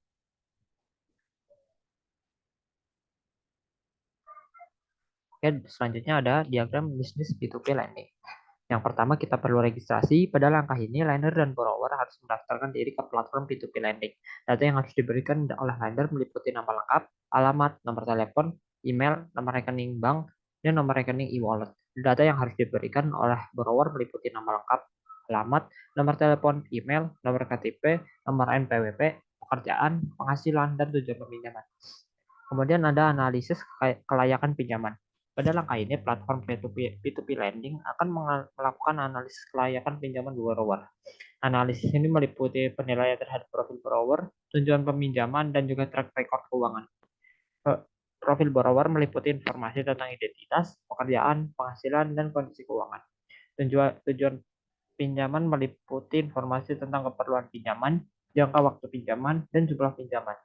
Track record keuangan meliputi informasi tentang riwayat kredit, serta kemampuan borrower untuk membayar pinjaman. Platform P2P lending akan menggunakan berbagai metode untuk melakukan analisis kelayakan pinjaman seperti credit scoring, analisis cash flow, dan juga analisis credit history. Kemudian ada pencairan peminjaman. Jika pinjaman disetujui, platform P2P lending akan mencairkan dana pinjaman dari lender kepada borrower. Dana pinjaman akan disalurkan melalui rekening bank atau rekening e-wallet borrower. Kemudian ada pembayaran angsuran. Borrower akan mencicil pinjaman kepada lender sesuai dengan tenor dan angsuran yang telah disepakati. Pembayaran angsuran dapat dilakukan melalui rekening bank atau rekening e-wallet borrower. Kemudian ada pengelolaan risiko. Platform P2P lending akan mengelola risiko gagal bayar oleh borrower. Risiko gagal bayar dapat dikurangi dengan melakukan analisis kelayakan pinjaman yang ketat serta memberikan perlindungan kepada lender melalui asuransi. Kemudian ada laporan keuangan. Platform P2P lending akan menyediakan laporan keuangan kepada lender. Laporan keuangan ini berisi informasi tentang kinerja platform P2P lending, termasuk jumlah pinjaman yang disalurkan, jumlah pinjaman yang gagal bayar, dan imbal hasil yang diperoleh lender. Kemudian terakhir ada regulasi. Platform P2P lending harus terdaftar dan diawasi oleh OJK. OJK memiliki peran untuk melindungi konsumen P2P lending dan memastikan bahwa platform P2P lending beroperasi secara aman dan transparan. Kemudian ada model P2P lending. Model P2P lending memiliki dua model, yaitu tradisional dan juga balance sheet. Yang pertama ada P2P. Pertama kita bahas P2P lending tradisional. Pada model ini, platform P2P lending hanya berperan sebagai perantara antara lender dan borrower. Lender dapat memilih pinjaman yang ingin mereka investasikan. Borrower dapat mengajukan pinjaman dari multiple lender. Platform P2P lending akan menghubungkan lender dan borrower yang cocok dan kemudian akan menyalurkan dana pinjaman dari lender kepada borrower. Borrower akan kemudian membayar kembali pinjaman langsung kepada lender sesuai dengan ketentuan perjanjian peminjaman. Model ini merupakan model P2P lending paling umum karena model ini populer karena menawarkan lender fleksibilitas dan kontrol yang besar atas investasi mereka. Lender dapat memilih jenis pinjaman yang ingin mereka investasikan, jumlah yang ingin mereka investasikan, dan tingkat resiko yang mereka anggap nyaman. Yang kedua ada balance sheet. Pada model ini, platform P2P lending bertindak sebagai originator pinjaman. Platform P2P lending akan melakukan analisis kelayakan kredit borrower dan kemudian meletakkan suku bunga pinjaman. Platform P2P lending kemudian akan menjual pinjaman tersebut kepada investor, baik secara individu maupun sebagai bagian dari portofolio. Borrower akan kemudian membayar kembali pinjaman kepada platform P2P lending yang kemudian akan mendistribusikan pembayaran tersebut kepada investor, dikurangi dengan biaya atau kerugian apapun. Model ini kurang umum daripada model P2P lending tradisional, tetapi sedang berkembang pesat. Model ini populer di kalangan investor karena menawarkan cara untuk berinvestasi dalam portofolio pinjaman yang terdiversifikasi dalam satu investasi.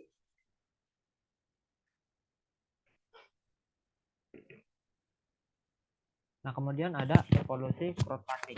Jadi evolusi crowdfunding ini ada 4 ya. Yang pertama ada microfinance. Microfinance adalah layanan keuangan yang dirancang untuk memenuhi kebutuhan masyarakat berpenghasilan rendah, terutama di negara-negara berkembang. Layanan ini mencakup berbagai produk dan layanan seperti pinjaman mikro, tabungan mikro, dan asuransi mikro. Kemudian ada microlending. Microlending adalah bentuk khusus dari microfinance yang berfokus pada pemberian pinjaman mikro. Pinjaman mikro adalah pinjaman kecil yang diberikan kepada individu atau usaha kecil dengan suku bunga yang terjangkau. Kemudian ada peer-to-peer lending. Peer-to-peer lending atau P2P lending adalah bentuk micro lending yang menghubungkan pemberi pinjaman lender dengan penerima pinjaman atau borrower secara online. P2P lending menghilangkan kebutuhan akan lembaga keuangan tradisional seperti bank atau lembaga keuangan mikro. P2P lending ini mulai berkembang pada tahun 2000-an dan telah menjadi salah satu bentuk crowdfunding paling populer. Dan yang terakhir yaitu crowdfunding itu sendiri. Crowdfunding adalah pendanaan yang dikumpulkan dari sekelompok orang biasanya melalui internet. Crowdfunding dapat digunakan untuk berbagai tujuan, seperti memulai bisnis, membuat film, dan mendukung proyek amal. Crowdfunding mulai berkembang pada tahun 2000-an dan telah menjadi salah satu bentuk pendanaan yang paling populer.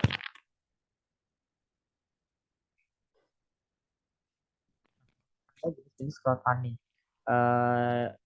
Berdasarkan imbal hasil yang ditawarkan kepada pemberi dana atau backer, crowdfunding dapat dibagi menjadi 4, yaitu donation based, reward based, equity based, dan juga lending based. Yang pertama kita bahas donation based dulu.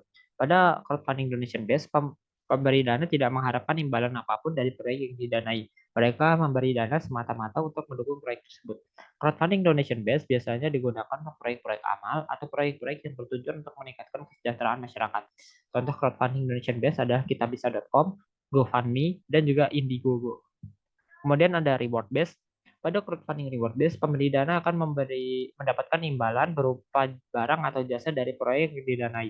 Imbalan ini biasanya berupa barang atau jasa yang terkait dengan proyek tersebut, seperti produk, tiket, atau akses eksklusif. Crowdfunding reward based biasanya digunakan untuk proyek-proyek kreatif seperti pembuatan film, pembuatan album musik, atau pengembangan produk baru. Contoh crowdfunding reward based adalah Kickstarter, Indiegogo, dan juga Tokopedia.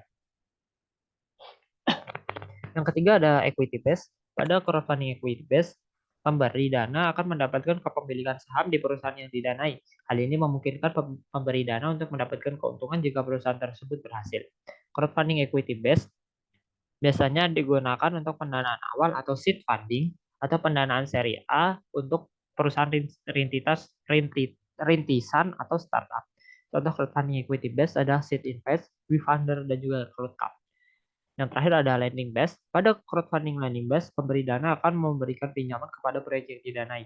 Dana pinjaman tersebut akan dikembalikan kepada pemberi dana dengan bunga sesuai dengan ketentuan perjanjian pinjaman. Crowdfunding lending based biasanya digunakan untuk pendanaan proyek-proyek yang membutuhkan dana dalam jumlah besar seperti proyek infrastruktur atau proyek sosial. Contoh crowdfunding lending based adalah peer-to-peer lending atau P2P lending, modal rakyat, dan juga amarta. Mari kita berbicara mengenai mekanisme crowdfunding yang ada. Pertama kita bahas mengenai mekanisme crowdfunding berbentuk donasi. Crowdfunding berbentuk donasi adalah jenis crowdfunding di mana pemberi dana backer tidak mengharapkan imbalan apapun dari proyek yang didanai. Mereka memberikan dana semata-mata untuk mendukung proyek tersebut.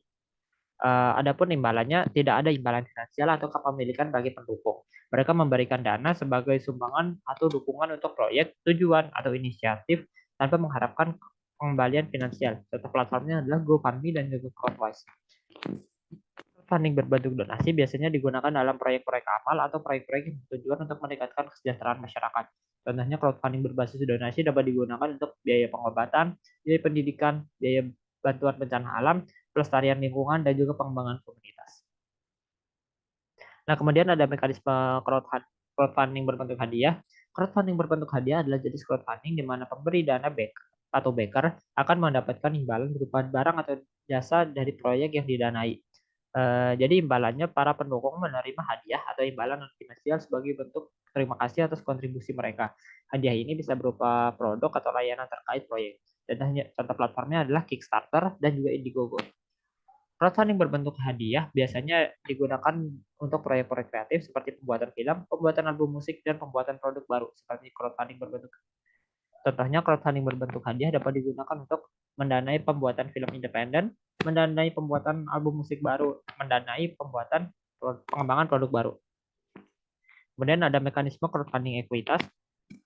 Jadi imbalannya yaitu para pendukung atau investor menerima saham atau kepemilikan dalam bisnis atau proyek sebagai imbalan atas kontribusi keuangan mereka. Mereka memiliki potensi untuk mendapatkan keuntungan finansial seiring berkembangnya bisnis. Kemudian ada regulasinya. Model crowdfunding berbentuk ekuitas seringkali tunduk pada regulasi yang ketat untuk melindungi investor. Beberapa jurisdiksi mungkin memiliki aturan yang mengatur proses ini. Contoh platformnya adalah Seedrs dan juga CrowdCup. Crowdfunding berbentuk ekuitas biasanya digunakan untuk pendanaan awal atau seed funding atau pendanaan seri A untuk perusahaan rintisan atau startup. Contohnya crowdfunding berbentuk ekuitas dapat digunakan untuk mendanai pengembangan produk baru, mendanai ekspansi pasar, dan juga mendanai penelitian dan pengembangan.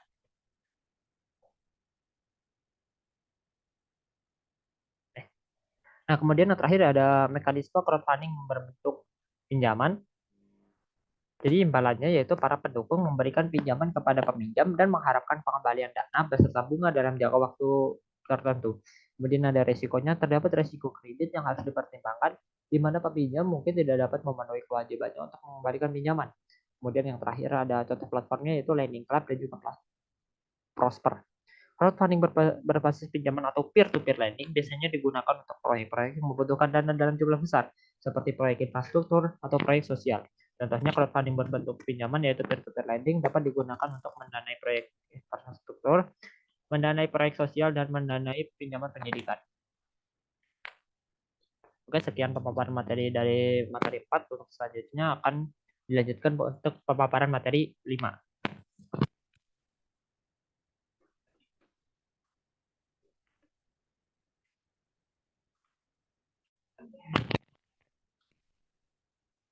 Nah, oke, kita masuk ke materi kelima ya.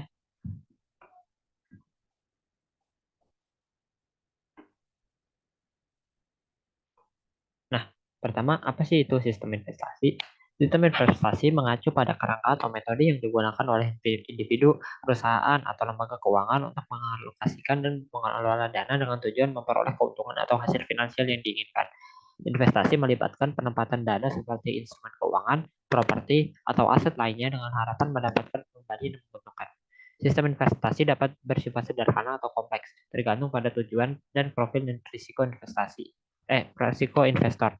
Sistem investasi sederhana mungkin hanya terdiri dari beberapa aturan dasar seperti beli dan tahan dan beli rendah dan jual tinggi. Sistem investasi yang lebih kompleks memungkinkan menggunakan berbagai metode analisis seperti analisis fundamental atau analisis teknikal. Beberapa contoh sistem investasi. Yang pertama ada sistem investasi pasif, di mana sistem investasi yang berusaha meniru kinerja pasar. Yang kedua ada sistem investasi aktif, di mana adalah sistem investasi yang berusaha untuk mengalahkan kinerja pasar. Dan yang terakhir adalah sistem investasi berbasis tujuan, adalah sistem investasi yang bertujuan untuk membantu investor mencapai tujuan keuangan tertentu. Nah, kemudian ada tingkat resiko investasi. Tingkat resiko investasi adalah suatu ukuran seberapa besar kemungkinan investor mengalami kerugian dalam investasinya.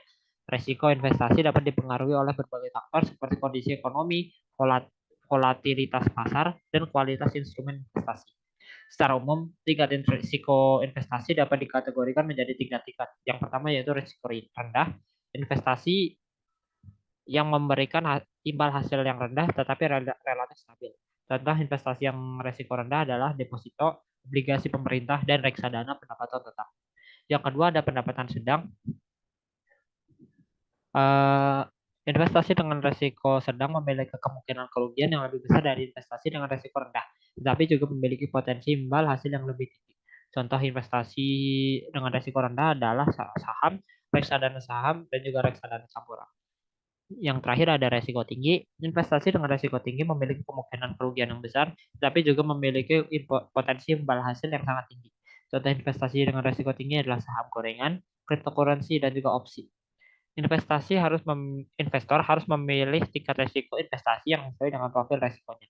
Investor yang memiliki profil resiko rendah sebaiknya memiliki investasi dengan resiko rendah atau sedang. Investor yang memiliki profil resiko sedang atau tinggi dapat memilih investasi dengan resiko yang sedang atau tinggi. Dan ada deposito berjangka bank digital. Deposito berjangka bank digital adalah produk simpanan berjangka yang ditawarkan oleh bank digital. Deposito berjangka adalah produk simpanan yang memberikan imbal hasil tetap dengan jangka waktu tertentu. Deposito berjangka bank digital memiliki beberapa keunggulan dibandingkan deposito berjangka bank konvensional, antara lain bunga yang lebih tinggi, akses yang lebih mudah, dan juga fitur yang lebih lengkap. Namun deposito berjangka bank digital juga memiliki beberapa kekurangan seperti resiko gagal bayar dan juga likuiditas yang rendah. Kemudian ada emas digital.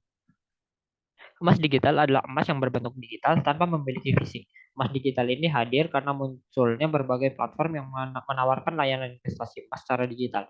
Dengan platform ini, Anda bisa melakukan jual beli emas secara online. Salah satu keunggulan dari emas digital adalah uang dapat membeli emas dalam jumlah yang sangat kecil, bahkan mulai dari harga Rp1.000. Hal ini membuat emas digital lebih terjangkau bagi masyarakat umum. Selain itu, emas digital juga mudah untuk diperjualbelikan. Anda dapat menjual emas digital Anda kapan saja melalui platform yang Anda gunakan. Namun perlu diingat bahwa emas digital juga memiliki resiko. Salah satu resiko terbesar emas digital adalah resiko penipuan. Ada banyak platform investasi emas digital yang ternyata palsu dan menipu para investornya. Oleh karena itu, penting untuk memilih platform investasi emas digital yang terpercaya dan memiliki izin dari Otoritas Jasa Keuangan atau OJK. Nah, kemudian ada P2P lending. Karena P2P lending ini sudah dibahas sebelumnya, maka akan saya bahas singkat aja. P2P lending merupakan layanan pinjaman uang secara online yang menghubungkan peminjam atau borrower dengan pemberi pinjaman atau lender secara langsung tanpa perantaran bank atau lembaga keuangan lainnya. Kemudian ada crowdfunding. Crowdfunding adalah pengumpulan dana dari banyak orang yang melalui platform online untuk membiayai suatu proyek atau usaha. Crowdfunding dapat digunakan untuk berbagai keperluan, seperti membiayai pembuatan film, pengembangan produk baru, atau pembukaan bisnis baru. Kemudian ada obligasi atau surat utang. Obligasi atau surat utang adalah Obligasi adalah surat utang yang diterbitkan oleh perusahaan atau pemerintah. Obligasi memberikan janji kepada investor untuk membayar bunga secara berkala dan melunasi pokok utang pada waktu jatuh tempo. Obligasi dapat diklasifikasi berdasarkan berbagai kriteria. Yang pertama, jenis penerbit. Obligasi dapat diterbitkan oleh perusahaan atau pemerintah. Obligasi yang diterbitkan oleh perusahaan disebut obligasi korporasi, sedangkan obligasi yang diterbitkan oleh pemerintah disebut obligasi pemerintah. Jangka waktu. Obligasi dapat memiliki jangka waktu yang pendek, menengah, atau panjang. Obligasi dengan jangka waktu pendek memiliki jatuh tempo kurang dari 5 tahun. Obligasi dengan jangka waktu menengah memiliki jatuh tempo antara 5 sampai 10 tahun. Dan obligasi dengan jangka waktu panjang memiliki jatuh tempo lebih dari 10 tahun. Yang ketiga yaitu kupon. Kupon adalah bunga yang dibayarkan kepada investor secara berkala. Obligasi memiliki kupon tetap atau kupon mengambang. Obligasi memiliki kupon tetap membayar bunga dengan jumlah yang tetap setiap periode, sedangkan obligasi dengan kupon mengambang membayar bunga dengan jumlah yang disesuaikan dengan perubahan. Yang terakhir yaitu rating. Rating adalah peringkat yang diberikan oleh lembaga pemerintah untuk menunjukkan tingkat resiko suatu obligasi. Obligasi dengan rating tinggi memiliki resiko yang lebih rendah, sedangkan obligasi dengan rating yang rendah memiliki resiko yang lebih tinggi.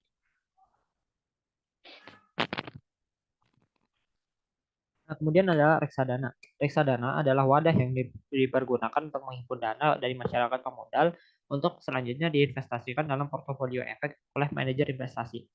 Reksadana dikelola oleh manajer investasi yang profesional dan berpengalaman. Reksadana memiliki beberapa keunggulan seperti diversifikasi portofolio, fleksibilitas, dan juga transparansi. Namun, reksadana juga memiliki beberapa kekurangan seperti biaya dan juga resiko. Kemudian ada saham. Saham adalah tanda penyertaan modal seseorang atau pihak badan usaha dalam suatu perusahaan atau perseroan terbatas atau juga disebut PT. Dalam memiliki saham, Dengan memiliki saham, maka pemilik saham berhak atas keuntungan perusahaan, aset perusahaan, dan berhak hadir pada rapat umum pemegang saham atau RUPS. Saham dapat dibeli dan dijual di pasar sekunder, yaitu bursa efek. Harga saham di bursa efek ditentukan oleh permintaan dan penawaran dari investor.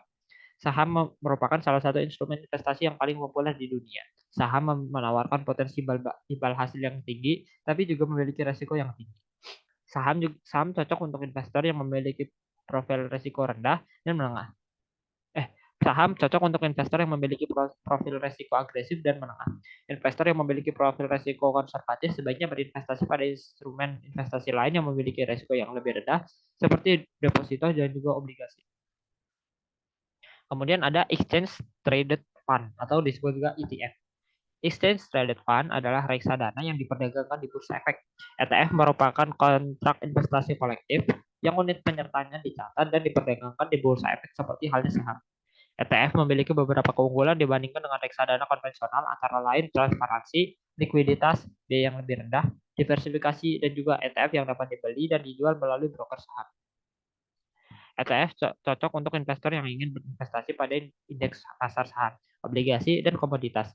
ETF juga cocok untuk investor yang ingin diversifikasi portofolio investasinya dan ingin mendapatkan keuntungan dari pergerakan pasar saham, obligasi, dan atau komoditas.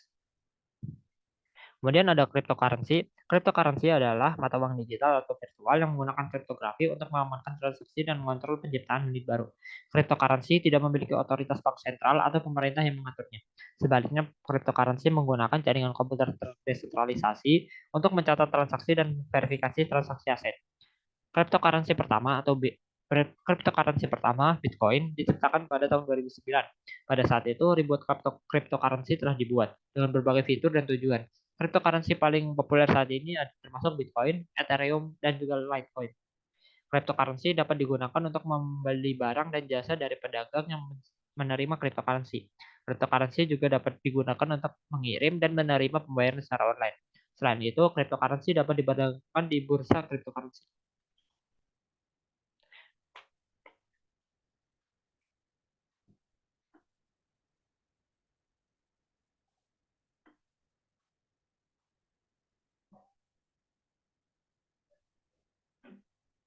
Oke, sekian pemaparan materi ke-5 dari saya. Untuk selanjutnya akan dilanjutkan dalam pemaparan materi ke-6.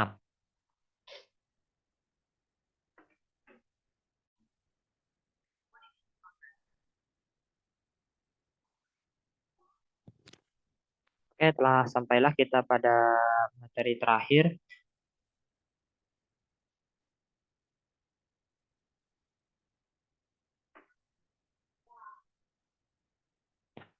Nah, yang kita akan bahas yaitu pertama mengenai sistem transfer uang. Sistem transfer uang adalah sistem yang memungkinkan pengguna untuk mengirimkan uang kepada pengguna lain. Sistem transfer uang dapat digunakan untuk berbagai keperluan, seperti pembayaran tagihan, transfer dana, dan pengiriman uang. Ada berbagai macam sistem transfer uang yang tersedia, masing-masing dengan kelebihan dan kekurangannya sendiri. Beberapa sistem transfer uang yang paling populer di Indonesia antara lain yang pertama transfer bank, yang kedua transfer antar bank, ketiga e-wallet, dan juga cryptocurrency.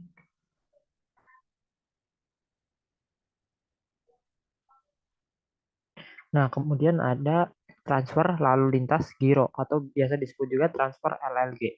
Transfer LLG adalah metode transfer uang antar bank yang menggunakan fasilitas clearing. Oleh karena itu, metode LLG juga dikenal sebagai sistem clearing nasional atau SKN. Proses transfer LLG dimulai dengan pengirim yang melakukan transfer uang melalui banknya. Bank pengirim kemudian Bank pengirim kemudian akan meneruskan instruksi transfer tersebut ke Bank Indonesia atau BI.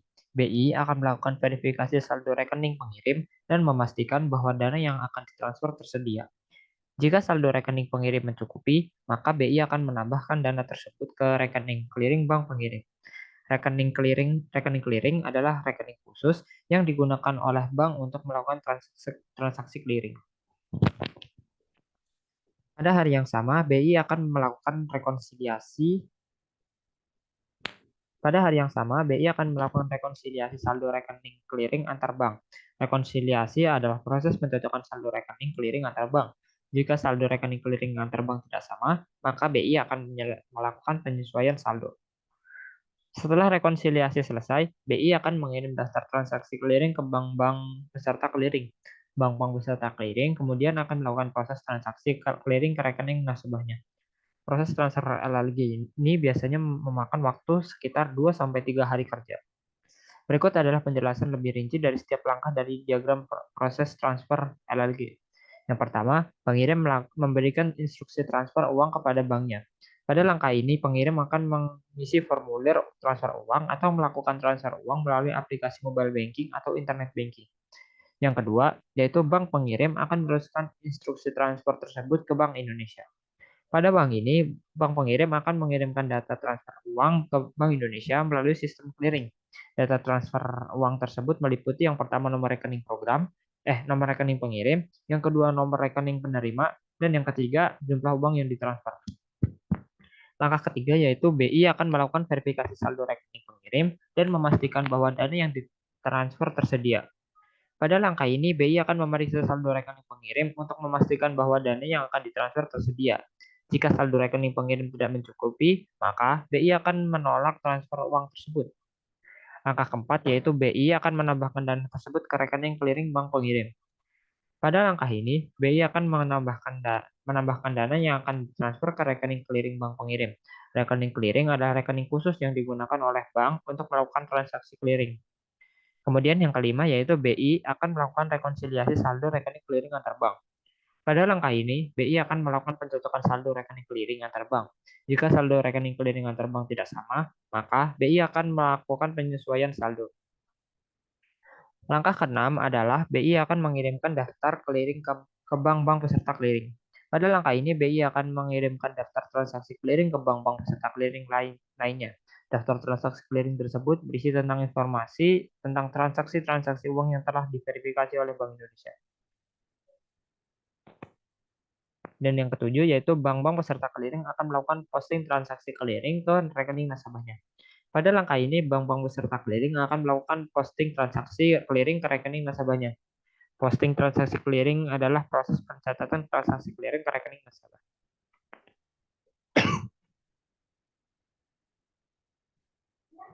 Nah, kemudian ada real time gross settlement, itu disebut juga RTGS. RTGS adalah sistem transfer dana elektronik yang settlement-nya dilakukan ketika per transaksi secara individual. Proses transfer RTGS dimulai dengan pengirim yang melakukan transfer uang melalui bank-banknya. Bank pengirim kemudian akan meneruskan instruksi transfer tersebut ke Bank Indonesia atau BI. BI akan melakukan verifikasi saldo rekening pengirim dan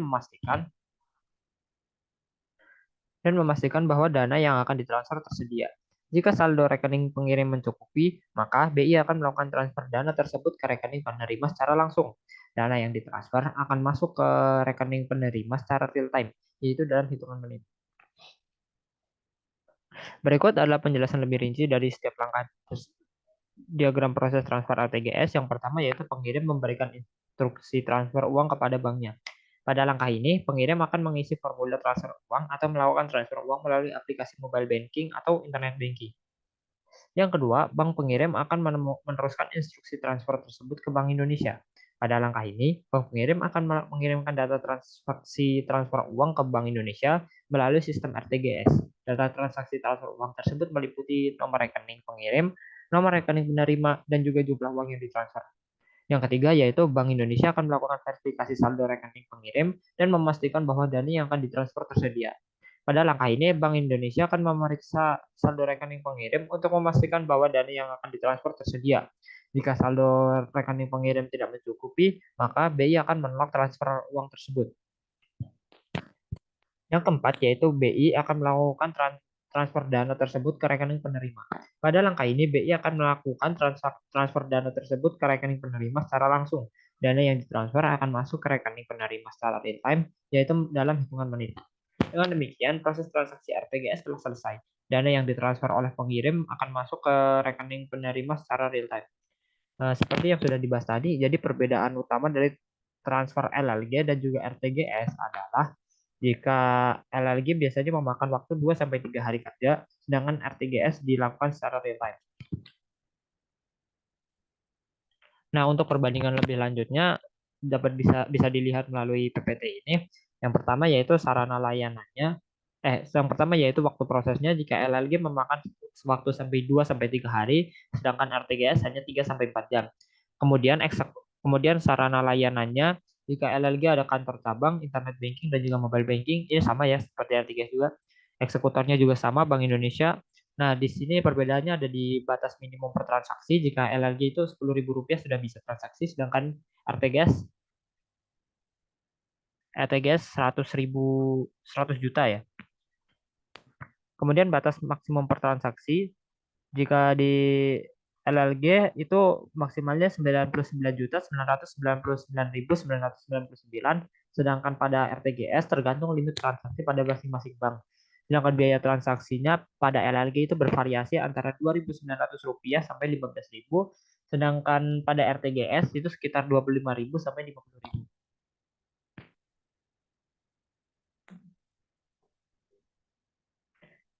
Nah, kemudian ada transfer internasional. Ada berbagai cara transfer internasional, salah satunya adalah BI Fast. BI Fast adalah sistem transfer dana elektronik yang settlement-nya dilakukan secara real time per transaksi secara individual. Proses transaksi BIFAS dimulai dengan pengirim yang melakukan transfer uang melalui banknya. Bank pengirim kemudian akan meneruskan instruksi transfer tersebut ke Bank Indonesia atau BI. BI akan melakukan verifikasi saldo rekening pengirim dan memastikan bahwa dana yang akan ditransfer tersedia. Jika saldo rekening pengirim mencukupi, maka BI akan melakukan transfer dana tersebut ke rekening penerima secara langsung.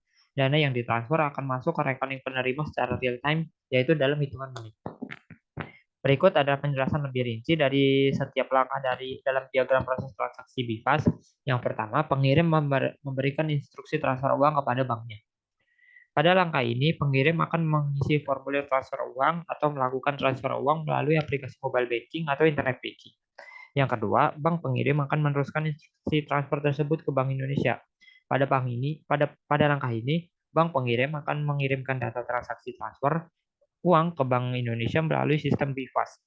Data transaksi transfer uang tersebut meliputi nomor rekening pengirim, nomor rekening penerima, dan juga jumlah uang yang ditransfer.